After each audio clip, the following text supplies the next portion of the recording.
Man, Texas is really going through a lot of shit with the storms that has been happening throughout this past week. I mean, it's bad. Right now, from our peoples at the New York Post, nearly 15 million Texans are still without safe water after this historic winter storm.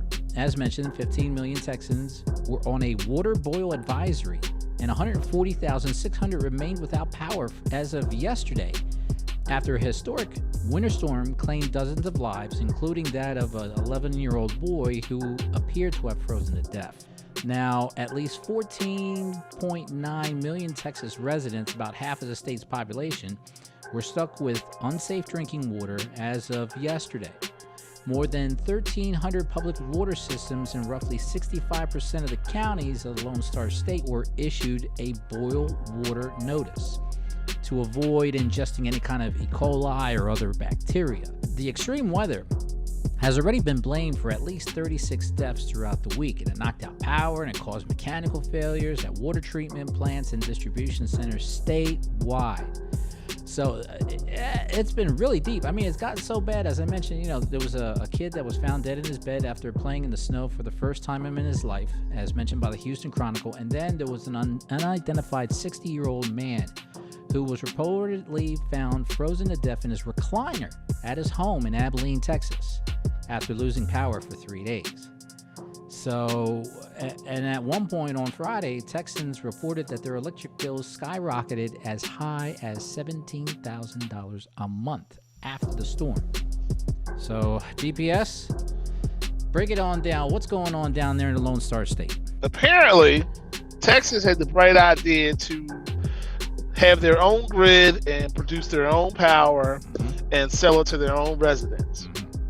They wanted to be a standalone within the nation. That worked for a lot of years until one day, the very thing you thought would never happen happened and came in and shut it down. Now, let me tell you something, because I believe, what is it? ERCOT? It's ERCOT. Something like that. You're correct. If you send out one bill for anything upwards of $10,000, if you send out a bill for $10,000, there's going to be another insurrection. Okay? As a matter of fact, I would drive down there and I would help lead it.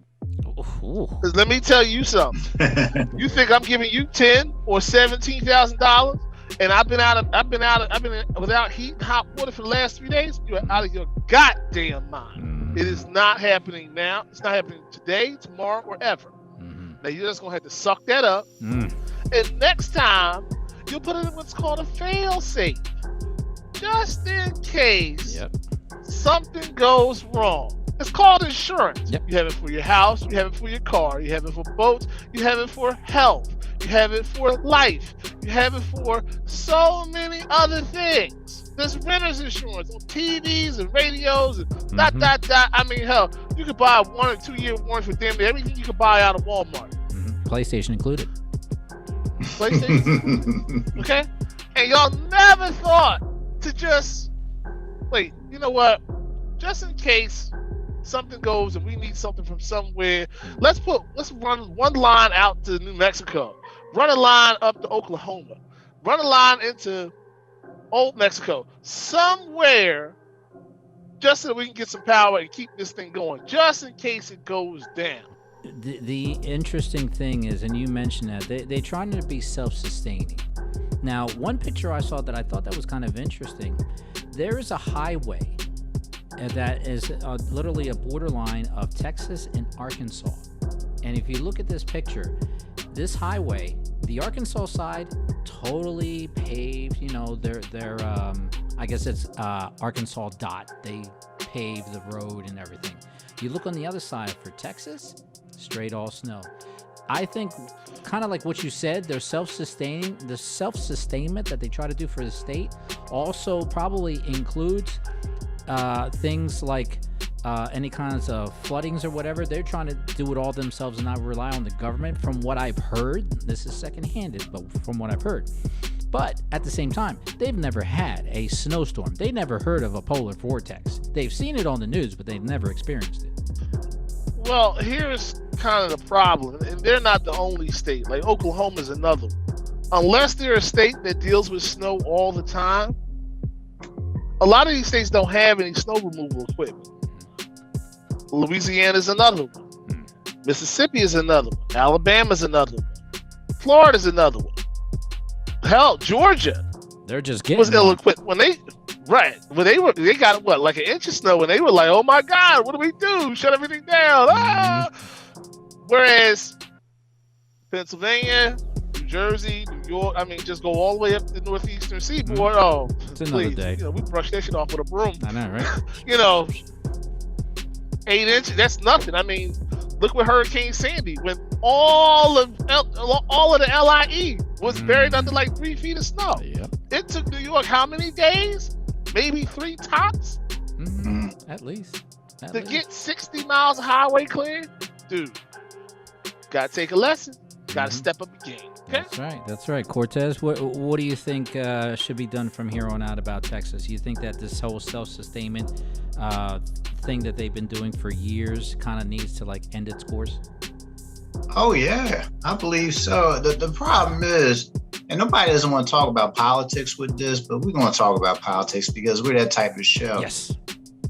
Texans have to me a superiority complex. Some of them do. Some of them think they're hot shit. And I'm like the Cowboys, but no, that's a different story. Yeah, I'm like you just like everybody else out here. Now you guys knew that this happened. How many 10 years ago the same thing happened? Why didn't you prepare for it? Why didn't you insulate and winterize these power plants? You telling me nobody did? I think it boiled down to money, and they wanted to be so independent. This is a part of being independent, unfortunately. When you don't listen to recommendations and you want to do it your way, and they told you, like, look, this can happen again. And it happened again. Now they got food shortages. Yep. On top of that, they got water issues going on. It's all about infrastructure. They should have been prepping for this a long time ago. They knew it was going to come. See, I want you guys to understand, because a lot of people are saying there's no such thing as global warming. This is global warming. Not warming, but the opposite of it. Because now you got areas like Texas having snow. It never snowed in Texas. Now it's starting to become a commonplace for it to snow in these areas that normally do not get snow.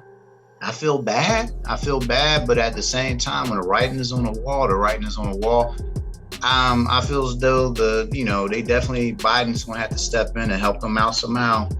But I don't know, will they listen? I don't know, because the attitude is, we Texans, we proud Texans, we don't listen to anything anybody has to say. You're going to have to listen now.